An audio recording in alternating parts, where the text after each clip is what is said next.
What's your avoidant ex thinking when they go into a shutdown and freeze you out? The truth is, I don't know, nobody does. And in all honesty, some avoidants, they don't know either. When an avoidant goes into a shutdown and pushes you away, it's rarely because they genuinely don't care. More often than not, it is because their nervous system has entered into a protective survival state. So, from a psychological lens, this is what we call a deactivation state. So, essentially, the survival part of their brain, which is governed primarily by the amygdala, is triggering a few responses that is flooding their body with stress hormones, which activates the fight, flight, freeze, or fawn response. And for many, they enter the freeze and go into flight mode, which is them withdrawing from the situation. And where so many people get stuck, which understandably it is a very confusing time, is trying to decode their ex's behaviour and try and figure out what is going on. So when an avoidant is in a shutdown, they might not be thinking or feeling anything. Aside from, I just need to get away from this, I do not want to deal with it.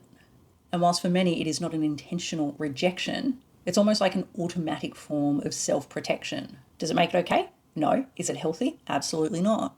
And can it change? Absolutely yes.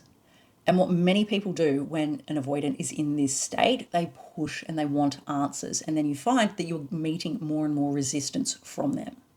Now, this I can give you some insight into what they're feeling when that happens. You know, when you're at a shopping centre or you're even at home and you've got someone knocking on your door trying to sell you something.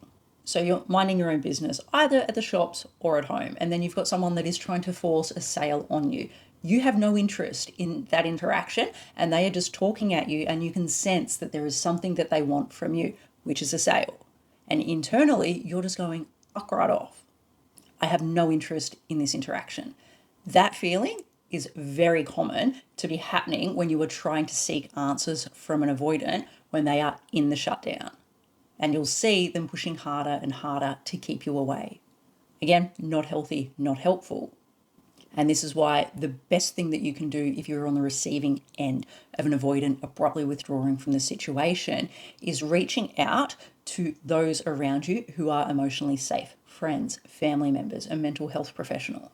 Because your avoidant ex is likely not going to respond in a positive way or in a way that is going to be emotionally safe for you when they're in this state.